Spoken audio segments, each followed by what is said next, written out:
in a normal neighborhood where a girl was watching a boy playing Splatoon. I still need to try the game, by the way. I said I would like 2 years ago. It all started in 6th grade when Miku Sakura told Yukiya Asagi, "I love you." They called it the I love you game. Back then, hearing those words wouldn't get Yukiya's heart racing. They took turns telling each other they loved each other, and whoever blushed first would lose. 4 years later, they were still going at it. Both of them refused to admit those words gave them butterflies. To this day, they were still no winner. Miku told Yukiya to stop cheating, claiming she saw him acting shy, but he insisted it was still a draw. Then, she told him the I love you face he made was pretty hot. Safe to say that one got him all flustered, but he'd remained stubborn. He wouldn't let anyone say whether it got to him or not. Being a nice person, Miku let him have the draw. Meanwhile, Hinako and Masaru watched as their game went on, though Hinako didn't remember their game being like this. According to Masaru, they changed the rules so they were allowed to do anything to win. Worse, one of them had to admit defeat before the game was over, making it an endurance race. Miku and Yukiya were basically childhood friends who couldn't admit their own feelings. Masaru and Hinako could only watch them warmly as they squirmed. With Miku having to leave, she reminded Yukiya about the high school entrance ceremony tomorrow. She hoped they'd be in the same class, but Yukiya, acting tough, claimed he didn't care. As soon as Miku left, Yukiya started crashing out. He felt she was messing with him. One minute she was acting like a precocious brat, and then she starts talking like a kid. The back and forth between childish and mature was driving him crazy. She was so freaking cute. Whenever she wasn't around, he was honest about his feelings. By the looks of it, it was only a matter of time before he lost. When the game first started, Yukiya never felt shy around Miku. He usually lost at everything they did, so this game was nothing more than a chance to see her struggling with defeat. Alas, one day, in their 2nd year of middle school, Miku said I love you, and for a moment,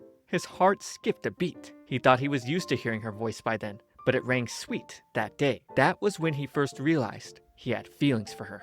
Miku grew up faster than him. At some point, her every move made Yukiya tremble. Before he knew it, even sharing a drink with her made him blush. Ever since he fell in love with her, the I love you game came to be something more than a mere sport. Eventually, he started to wonder what would happen if the game never existed. That sad look in his eyes, the thought of Miku with someone else, made him sad. Then again, this game might be what kept them connected to each other, and for 4 years, it had been going on. At this rate, Yukiya was close to confessing his feelings. He was completely infatuated with her. But if she found out now, the teasing that would come after would make him die of embarrassment. Yukiya vowed not to be defeated. Yet, she kept pushing him around. He'd been working on himself ever since 9th grade to try to get ahead of her. He was starting to get taller, too. Hinako asked about the hair salon she recommended, and he let her know it was really good. However, he asked why his haircut wasn't affecting Miku. Hinako told him it was probably because he was childish on the inside. Did he really think a haircut was enough to win over his crush? The next day, while getting ready for school, Yukiya would pick up a shoujo manga, using it as his guide.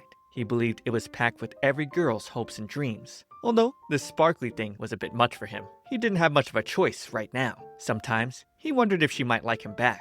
Despite playing the game for 4 years, he couldn't be 100% certain. He couldn't make a move. For that, he felt stupid for being such a coward. Being this way meant he wasn't good enough for her. But Yukiya wanted to be such an awesome man that she'd have no choice but to admit defeat. And when victory was finally his, he'd confess to her. He started fantasizing about going to pick her up at her place. She'd open the door, and he'd be the hot guy standing there, using the classic Kabe-dan.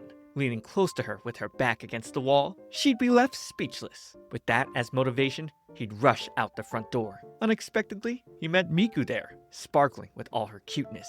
Seeing all that beauty, he nearly passed out, but he'd stand his ground. Miku was an angel in his eyes. Noticing how he was feeling, Miku gave a cute twirl in her uniform that only made his heart race more. Seeing his reaction made her so happy. Apparently, she had gotten up early and spent 2 days preparing, making sure her skin was in tip-top shape. He really didn't get why she was so serious about this game and wanted to win. Miku wanted him to approve of her as a girl. After all, she'd always been in love with him. Although her efforts were working a bit, Yukiya would never admit it. She didn't see any point in declaring it herself.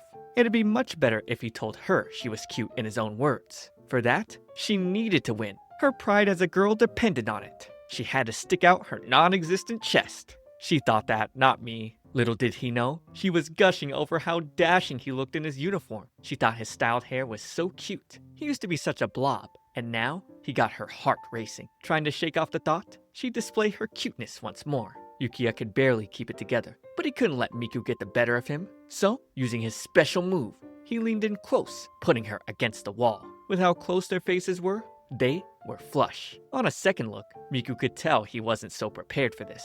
Flipping the tables, she'd fix his loose tie. Yukiya's face was all red now because she touched him a little. Not backing down, he grabbed her hand. However, they'd both squeal at that moment. Seriously? Ain't no way these games are easier than just confessing their feelings. For once, Yukiya actually did something that affected Miku more than he expected. She teased him about holding hands, and he responded, saying she wasn't sultry at all, and asking if she was really in high school starting today. To gain the upper hand once again, Miku would lift up her skirt, giving him a view of her thighs. Of course, Yukiya couldn't resist. Now he'd be forced to notice her every time she was in his sight. He then told her not to go to school like that because of how the other guys would look at her. So, she adjusted the skirt back down. Miku thought this meant she finally won, but as usual, he wouldn't give in. Yukiya's younger sister Wakana then told them to get going, or else they'd be late. Rushing off to school, they started blaming each other for being nearly late on their first day. As Miku told Yukiya he was freaking out because he knew he had lost, he suddenly stopped running. She stopped as well, and seeing the cherry blossoms blow past him, she was flush. After he teased her, they continued their run. This was the story of two people at the mercy of the I love you game. Getting to school, they checked the new first-year class placements, and as fate would have it, they were in the same class. Fantasizing to themselves, they were both thinking about different scenarios they'd use to settle this game, once and for all. Okay, this show has a cute concept for a general romance. What do you guys think about this series? Do you want me to continue? Subscribe for more content, but for now, watch this next video. It's me, ComfyTea. I'll see you all in the next one.